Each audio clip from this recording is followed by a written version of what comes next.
यदि आप प्राइवेट कर्मचारी हैं और किसी भी सेक्टर से आप बिलोंग करते हैं, ज़रूरी नहीं है कि आप प्राइवेट कर्मचारी हैं, किसी फैक्ट्री में हैं, मॉल में हैं, इंडस्ट्रीज में हैं, आईटी सेल से हैं या नॉन आईटी सेल से हैं, स्किल्ड हैं, अनस्किल्ड हैं या फिर सेमी स्किल्ड हैं या फिर आप पेंशन धारक हैं, यानी देश में लगभग 8 करोड़ से भी ज़्यादा प्राइवेट कर्मचारी हैं और 70 लाख से भी ज़्यादा पेंशनर्स हैं।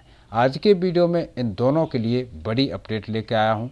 खासकर इस योजना के तहत प्राइवेट कर्मचारियों को बहुत बड़ा फ़ायदा हुआ है और सरकार ने 2026 से जो नई पॉलिसी लॉन्च की है उस पॉलिसी के बारे में आज के वीडियो में हम बात करने वाले हैं। चाहे आप पेंशन धारक हैं, ईपीएफ पेंशन ले रहे हैं या फिर आप ईपीएस 95 ले रहे हैं, वृद्धा पेंशन ले रहे हैं, बेरोजगारी पेंशन ले रहे हैं या फिर विधवा पेंशन ले रही हैं, कोई सी भी पेंशन ले रहे हैं जो कि एक सिविल सोसाइटी से आता है। आप सभी को मालूम है कि सरकार ने 2004 के बाद सभी पेंशन को बंद कर दिया है, लेकिन जो प्रधानमंत्री योजना के तहत कुछ एक पेंशन लागू हैं और उन पेंशनों में सरकार ने अभी नई अपडेट किया है।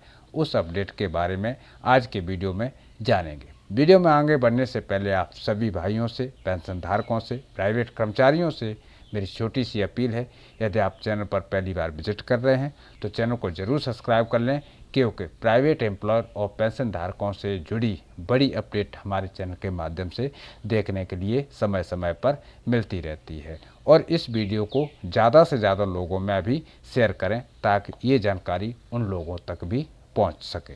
साथियों, आपको बता दें कि ईपीएस 95 पेंशन के बारे में सबसे पहले बात करूंगा। उसके बाद जो प्राइवेट कर्मचारियों के लिए सरकार ने 3.0 का वर्जन लागू किया है उससे प्राइवेट कर्मचारियों को कितना बड़ा फ़ायदा हुआ है। यानी ईपीएस 95 है क्या? Employ pension scheme 95।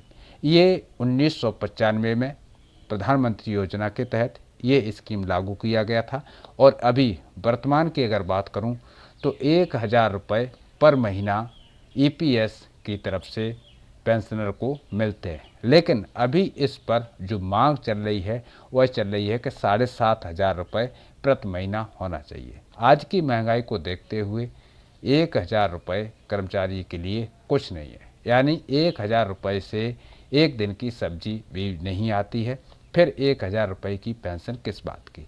एक ये है कि मुफ्त का सरकार ये पैसा देती है, चाहे वो 100 रुपये क्यों न हो, इसलिए पेंशनर कुछ नहीं कर रहे। आए दिन पेंशनर अपनी मांगों को लेकर के सुप्रीम कोर्ट, हाई कोर्ट के चक्कर काट रहे हैं, लेकिन जो सोशल मीडिया प्लेटफॉर्म पर ईपीएस 95 के ऊपर खबरें चल रही हैं कि सरकार ने इसमें बढ़ोतरी कर दी है, यानी अब ईपीएस 95 की जो पेंशन है 1000 से बढ़कर 7500 रुपये मिलने वाली है।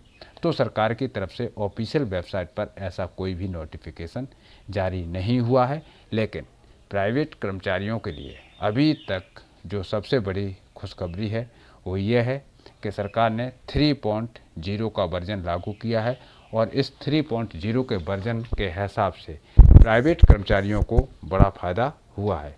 और इस फायदे के हिसाब से जितने भी प्राइवेट कर्मचारी हैं उनको, यानी जैसे कि जिसकी बेसिक पे यानी मिनिमम पे 15,000 रुपये या फिर उससे कम होती थी, उसको प्राइवेट पॉलिसी के तहत फंड दिया जाता था, लेकिन अभी सरकार 3.0 के तहत उसको बढ़ाकर 15,000 से 25,000 रुपये करने जा रही है, जिससे होगा ये कि जो प्राइवेट कर्मचारी हैं उनको अब 25,000 रुपये तक के सैलरी वाले कर्मचारियों को अब पीएफ फंड में राशि जमा करना पड़ेगा। अभी तक 15,000 रुपये या फिर 15,000 रुपये से कम सैलरी वाले प्राइवेट कर्मचारियों को ईपीएफ मिलता था, लेकिन अभी 25,000 तक के प्राइवेट कर्मचारियों को ईपीएफ मिलेगा।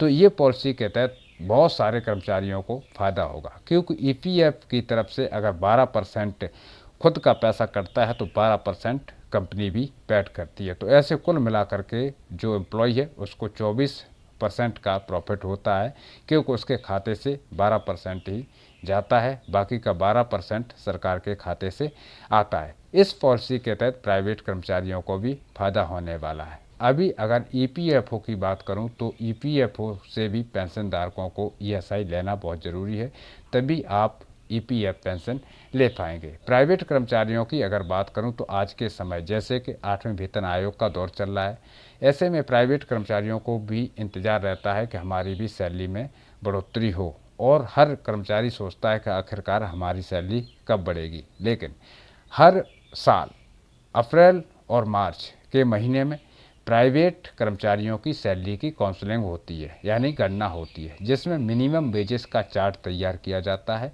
और नरेगा मजदूरी का चार्ट भी तैयार किया जाता है।